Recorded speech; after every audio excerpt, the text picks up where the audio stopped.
प्रिय बच्चों, शुभाशीष। कल से आगे द्विपद दिलीप। कल हमने आपको एक बात बताई थी, कालिदास को हमने आदि कवि कहा था, जबकि आदि कवि कौन है? वाल्मीकि हैं। ये संस्कृत कवियों में शिरोमणि है। कौन? आपके कालिदास, रघुवंश की रचना करने वाले। तो 5वें श्लोक तक कल आपने देखा था हिंदी अनुवाद। आज 6ठे श्लोक से देखेंगे आप। प्रजानामेव भित्त्यर्थम सताभ्यम बलिम अग्रहीत। बलिम गृहीत। प्रजानामेव भित्त्यर्थम सताभ्यम बलिम अग्रहीत। सहस्र गुणाम उत्सष्टुम आदते ही रसम रवि। एक एक शब्दों का अर्थ देख लें आप। प्रजानामेव भित्त्यर्थम, प्रजा के ही कल्याण के लिए। सहताभ्यम बलिम अग्रहीत, वह कौन? दिलीप। वे राजा दिलीप उनसे कर लेते थे, बलिम अग्रहीत कर लेते थे। सहस्र गुणम उत्सृष्टुम, 1000 गुना बरसाने के लिए। आदते ही रसः रवि, रसम रस यानी जल, रवि सूर्य। एक बार इसकी हिंदी आप देख लें। प्रजा के कल्याण के लिए वे राजा दिलीप उनसे वैसे ही कर ग्रहण करते थे जैसे 1000 गुना जल बरसाने के लिए सूर्य पृथ्वी से जल ग्रहण करते हैं। एक बार फिर से देखें आप। प्रजा नामेव भित्त्यर्थम सताभ्यम बलिम अग्रहीत। सहस्र गुणम उत्सृष्टुम आदते ही रसः रवि, रवि। प्रजा के कल्याण के लिए वे कौन? राजा दिलीप उनसे वैसे ही कर ग्रहण करते थे जैसे 1000 गुना जल बरसाने के लिए सूर्य पृथ्वी से जल ग्रहण करता है। सूर्य क्या करता है? पृथ्वी से वाष्प के रूप में जल लेता है और जितना लेता है उसके 1000 गुना वह इसी पृथ्वी को वापस कर देता है। ठीक उसी प्रकार से राजा बल भी जब प्रजा से कर लेते थे तो जरा भी पता नहीं चलता था, बिल्कुल। और जब उन्हें दान देते थे तो सबको पता चल जाता था। अगला श्लोक देखें। सेना परिच्छत्तु तस्य द्वयम एव अर्थ साधनम शास्त्रेषु औकिन्ठिता बुद्धिम, शास्त्रेषु औकुंठिता बुद्धिम उर्वी धनुष च आतता। एक एक शब्दों का अर्थ आप देख लेंगे। सेना परिच्छत् तस्य, सेना उपकरण मात्र थी। द्वयमेव अर्थ साधनम, दो ही अर्थ की साधना करते थे या प्रयोजन का साधन करते थे, प्रयोजन को पूर्ण करते थे। शास्त्रेषु अकुंठिता बुद्धि, शास्त्र में अप्रतिहत बुद्धि। और क्या भैया? धनुष उर्वी धनुषी च आतता, आतता का अर्थ चढ़ी हुई। धनुषी का मतलब धनुष। मौर्वी का मतलब होता है फिर से देखें आप। शास्त्रे अवकुंठिता,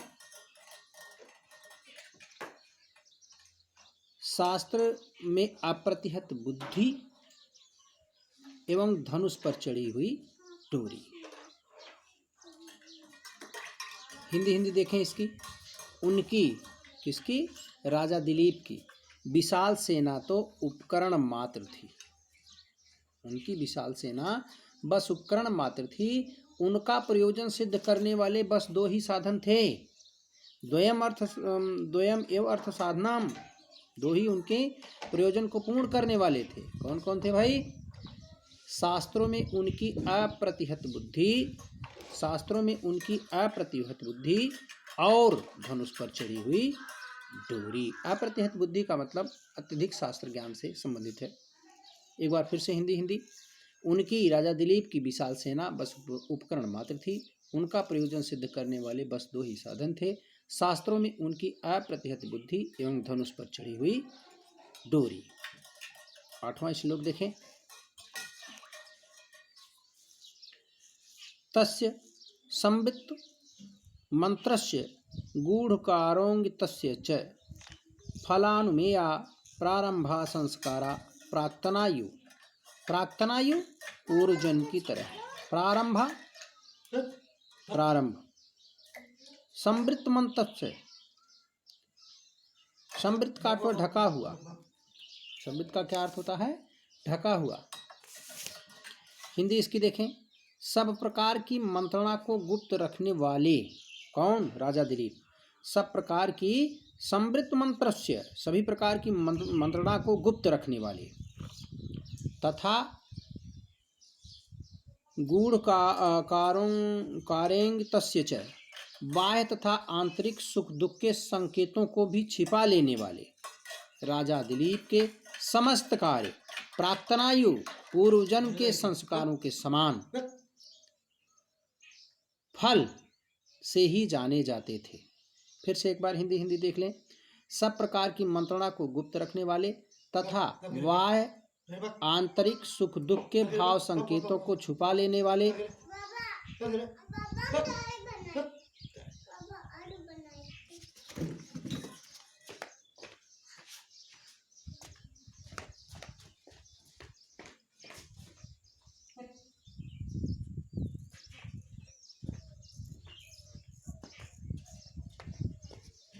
फिर से देखें एक बार। सब प्रकार की मंत्रणा को गुप्त रखने वाले तथा आंतरिक बाह्य सुख दुख के भाव संकेतों को भी छिपा लेने वाले राजा दिलीप के समस्त कार्य पूर्व जन्म के संस्कारों के समान फल से ही जाने जाते थे। फल से ही जाने जाते थे यानी परिणाम से ही जाने जाते थे। अगला श्लोक देखें आप। कौन सा श्लोक आपका है? 9वां। जुगोप आत्मनः अत्रस्तम, जुगोप आत्मनः अत्रस्तम भेजे धर्म आतुरः,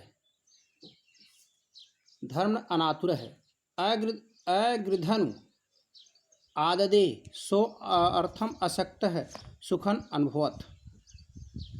धर्मन आतुरः बिना घबराए हुए, अनातुरः का अर्थ होता है बिना घबराए हुए।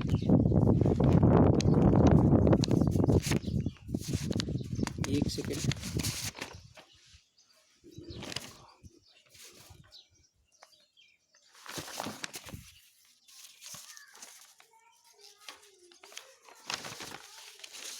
हाँ, जुगोप रक्षा करते थे, अतस्तम भय रहित होकर के, भेजे सेवन करते थे या अर्जन करते थे, अनातुरः बिना घबराए हुए, अगृधनु लोभ रहित, आददे ग्रहण करना या संग्रह करना, अनुभवत अनुभव करते थे। वे राजा दिलीप, इसकी हिंदी देखें आप। वे राजा दिलीप निर्भीक होकर अपनी रक्षा करते थे, धैर्यपूर्वक धर्म का पालन करते थे, लोभ रहित होकर धन का संग्रह करते थे और आसक्त रहित होकर सांसारिक सुखों का भोग करते थे, अनुभव करते थे। एक बार फिर से देखें आप। वे राजा दिलीप निर्भीक होकर अपनी रक्षा करते थे, धैर्यपूर्वक धर्म की रक्षा करते थे, लोभ रहित होकर धन का संग्रह करते थे और आसक्त रहित होकर सांसारिक सुखों का भोग करते थे। 10वां श्लोक आप देखें।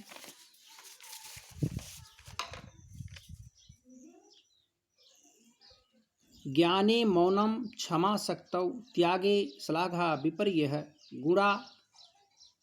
गुणानुबंधित्वात् तस्य सप्रसवा इव। ज्ञाने मौनम क्षमा,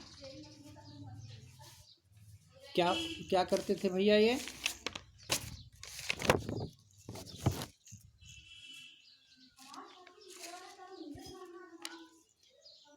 शक्तौ शक्ति के रहते हुए भी, श्लाघा विपर्य प्रशंसा रहित, अनुबंधित्वात् साथ साथ रहने के कारण, सप्रसवायु सहोदर जैसे। कैसे?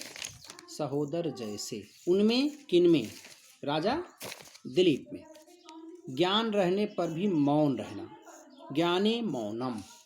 और शक्तिम क्षमा, शक्तौ क्षमा माने शक्ति रहने पर भी क्षमा करना, तथा बिना प्रशंसा के त्याग यानी दान, कोई प्रशंसा नहीं, दान है ऐसा। श्लाघा विपर्य बिना प्रशंसा के त्याग करना। जैसे विरोधी गुणों के साथ साथ रहने के कारण उनके ये गुण एक साथ जन्मे प्रतीत होते हैं। फिर से एक बार देखें, ज्ञाने मौनम क्षमा शक्तो त्यागे श्लाघा विपर्य है। गुड़ा गुणानुबंधित्वात् तस्य सप्रसवायु, सप्रसवायु यु का अर्थ होता है तरह, सप्रसवा का मतलब होता है साथ साथ जन्मे।